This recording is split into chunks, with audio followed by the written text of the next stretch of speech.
And welcome back to the channel, everybody. Welcome back to a new video, and today we're going to talk about lot rot. But so many videos online right now where people are talking about lot rot being an issue, but no videos that I've seen so far that have been able to show and actually articulate how bad it could be if you buy a car that's been sitting on a lot for a very long time. And I had a subscriber that I've been talking to, going back and forth with on email since back in March.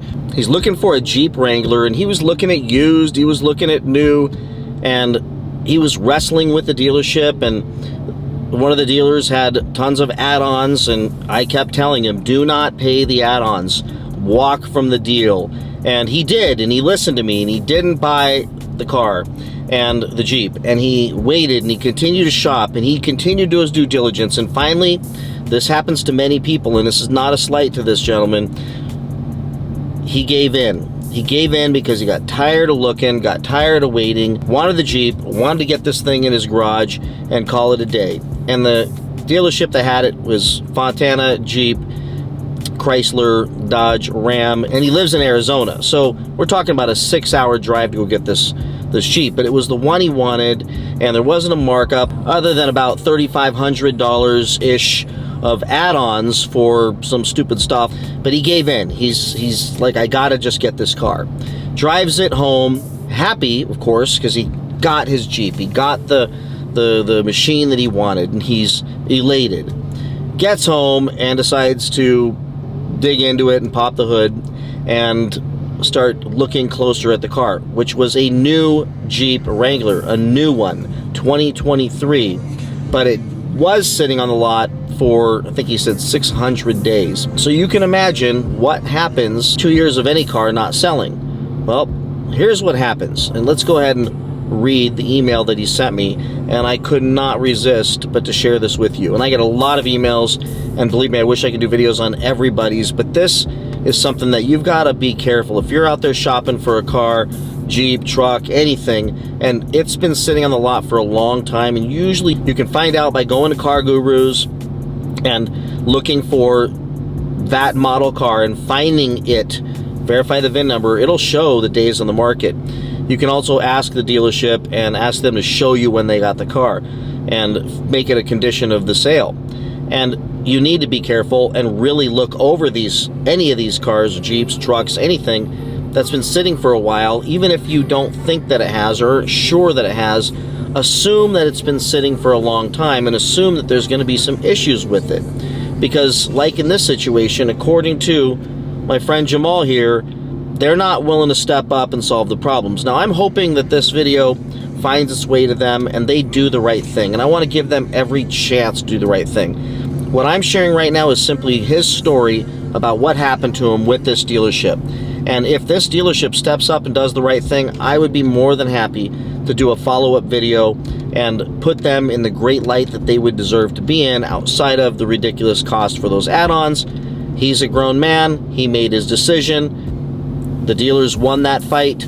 I would expect that after charging that much money for that stuff, that they would at least own up to solving these problems. Now, if there's more to the story, I don't have it. I only have this part of the story. So let me read this email, and I'll show you some pictures as well while I'm sharing this with you.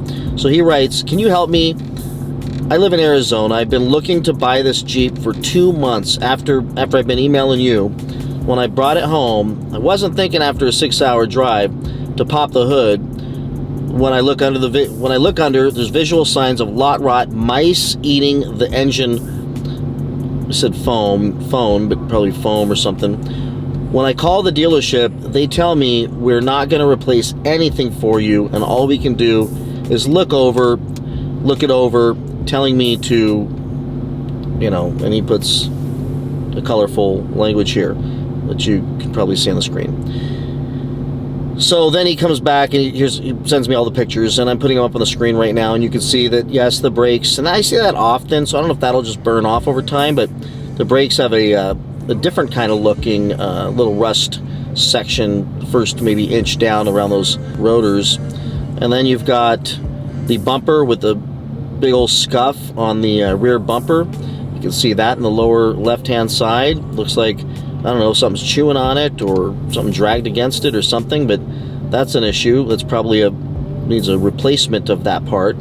I believe these other pictures are under the hood. It looks like where the mice were just chewing and chewing and chewing like crazy and tearing into that plastic.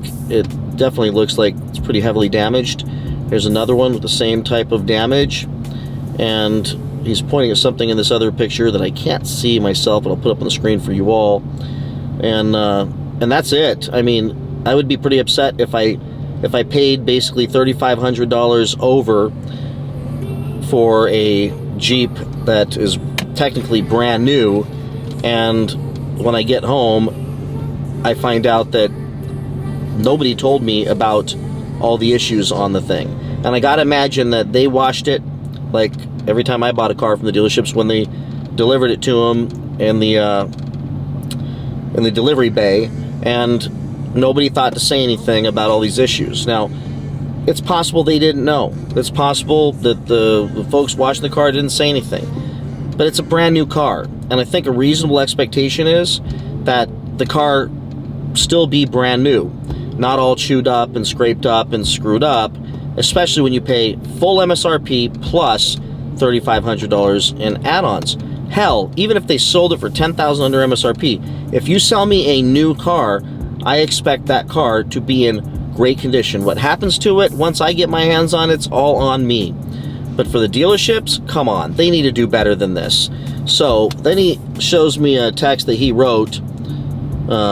He wrote to the dealership, "Hey Fred, I finally got a chance to take a look at the Jeep after driving it home, and it has some visual signs of lot rot.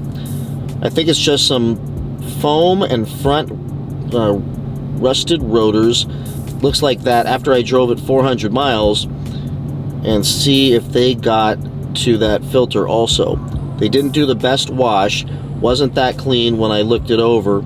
Also, some scratches on the rear bumper. What do you recommend I do?" And according to him, here's what he said: paid all their add-ons that they would not remove, took the high interest rate just because I wanted the car that bad, and was tired of waiting, and when it needed some attention after sitting on the lot for over 600 days, they wouldn't do a single thing for me. So that's disappointing, and I gotta think somebody at that dealership will do the right thing. There has to be a general manager in there. There has to be somebody in there that says, look, customer service reigns supreme. This is going to be an unhappy customer. An unhappy customer for legitimate reasons, not just a pain in the ass customer that's nitpicking the car. These are real damages all over that car from that car sitting for as long as it did. It's almost indisputable. It is absolutely lot rot. It is the epitome of lot rot. So it seems like a dealership would want to do the right thing by their customer and solve the problem. Make things right with this gentleman and make sure that this experience is positive with that dealership. But the way it's sounding right now, according to Jamal, is they are not. So I am hoping that after this video that he can share with them, and maybe all of you can comment as well, that they step up and solve this problem. Do the right thing. Help the dealership image recover.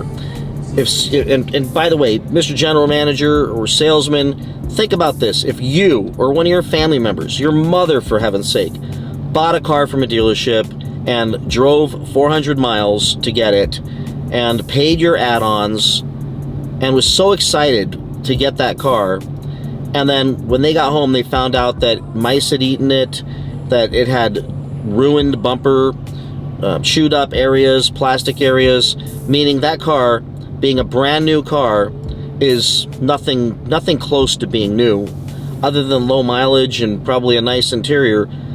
All around the car are permanent issues that will always affect the future resale of that car. No matter who buys it in the future, they're going to see these defects, these issues, and he's going to have to answer questions about it.